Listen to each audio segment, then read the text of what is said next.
Shalom, teman-teman yang dikasihi Tuhan. Saat ini saya ingin membagikan renungan firman Tuhan untuk memberkati kita semua, khususnya untuk para ibu-ibu yang cakap dan takut akan Tuhan. Nah, seperti apa sih ibu-ibu yang cakap dan takut akan Tuhan sesuai dengan firman Tuhan? Cakap istilahnya dalam hal dapat melakukan segala sesuatu sesuai dengan talenta yang telah Tuhan berikan kepada setiap ibu-ibu. Nah, diambil di dalam Amsal pasal 31 ayat 10 sampai dengan ayat 31. Mungkin nanti teman-teman di luar sana akan bisa membacanya sendiri, tapi saya akan membacakan poin-poinnya. Apa sih ibu-ibu yang takut akan Tuhan itu seperti apa? Perikopnya pujian untuk istri yang cakap. Di ayat 10b dikatakan, ia jauh lebih berharga daripada permata.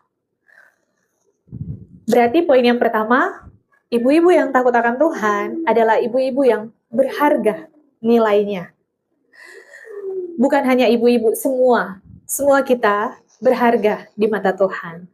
Tapi ibu-ibu yang takut akan Tuhan, nilainya itu lebih berharga daripada permata. Permata mahal, tapi lebih mahal ibu-ibu yang takut akan Tuhan, yang ada di tengah-tengah keluarga, yang bisa menciptakan damai dan sukacita di tengah-tengah keluarga. Ibu-ibu seperti ini adalah ibu-ibu yang sangat berharga. Kita semua berharga karena Tuhan datang ke dunia untuk menebus kita. Dia lahir, dan dia mati, dia bangkit, dan dia naik ke surga untuk memberi kita keselamatan. Dan ibu-ibu yang cakap dan takut akan Tuhan itu lebih berharga daripada permata. Wow. Jadi ibu-ibu yang cakap itu bukan nanti terlihat dia itu berharga ketika dia memakai barang yang berharga. Tidak. Ketika dia hidup takut akan Tuhan, di mata suaminya, di mata keluarganya, apalagi di mata Tuhan, dia adalah ibu-ibu yang berharga. Apalagi yang menurut firman Tuhan, ibu-ibu yang takut akan Tuhan. Ayat 12 dikatakan, ia berbuat baik kepada suaminya dan tidak berbuat jahat sepanjang umurnya. Poin yang kedua, dia berbuat baik kepada suaminya seumur hidupnya. Jadi sepanjang dia hidup. Jadi kalau hari ini kita masih hidup, kita harus berbuat baik kepada suami kita. Besok pun kita masih hidup, kita berbuat baik kepada suami kita.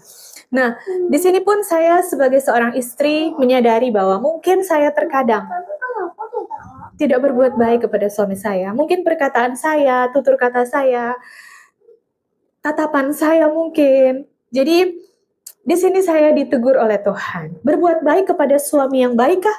Di sini tidak tertulis, teman-teman yang dikasihi Tuhan. Di sini hanya tertulis, ia berbuat baik kepada suaminya dan tidak berbuat jahat sepanjang umurnya. Jadi tidak ditulis itu, sama seperti ketika Tuhan berkata di dalam 10 hukum, bahwa hormatilah orang tuamu. Di situ tidak dikatakan hormatilah orang tuamu ketika dia baik.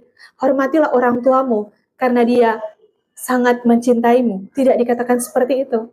Tapi dikatakan hormatilah orang tuamu. Berarti baik orang tua kita baik, atau orang tua kita tidak baik, atau orang tua kita menyakiti hati kita, atau orang tua kita tidak membanggakan hidup kita, tapi kita tetap terus harus menghormati karena itu isi firman Tuhan. Jadi di sini juga ibu-ibu yang dikasihi Tuhan, ibu-ibu yang takut akan Tuhan adalah ibu-ibu yang berbuat baik kepada suaminya seumur hidupnya. Jika mungkin hari ini kita tidak bisa berbuat baik karena ada sesuatu hal yang mengganjal di hati kita, datanglah ke Tuhan. Tuhan ampuni saya tidak berbuat baik hari ini.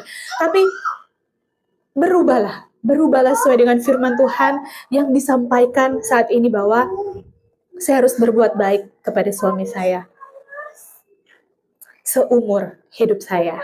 Nah, apalagi ibu-ibu yang sesuai dengan firman Tuhan. Ayat 15 dikatakan, ia bangun ketika masih gelap, ia menyediakan makanan untuk seisi rumahnya dan membagi-bagikan tugas kepada pelayan-pelayannya perempuan. Jadi dikategorikan di sini berarti ibu-ibu yang takut akan Tuhan adalah ibu-ibu yang tidak pemalas. Ibu-ibu yang bangun pagi untuk menyiapkan makanan untuk keluarganya. Jadi kalau di sini ada ibu-ibu yang setiap hari bangun pagi untuk menyediakan makanan untuk keluarga, bahkan untuk mempersiapkan dirinya untuk pergi ke kantor. Wah, itu luar biasa, ibu-ibu. Saya pun dengan firman Tuhan ini tertampar untuk diri saya. Jadi firman Tuhan ini bukan hanya untuk ibu-ibu di luar sana, tapi untuk saya secara pribadi. Saya belajar Tuhan menegur saya melalui firman Tuhan yang saya baca. Nah, karena mungkin durasinya akan terlalu panjang, saya akan next ke part yang selanjutnya. Bagaimana, apalagi yang menjadi kriteria ibu-ibu yang takut akan Tuhan sesuai dengan firman Tuhan. Semoga firman ini dapat memberkati kita semua. Shalom dan God bless you.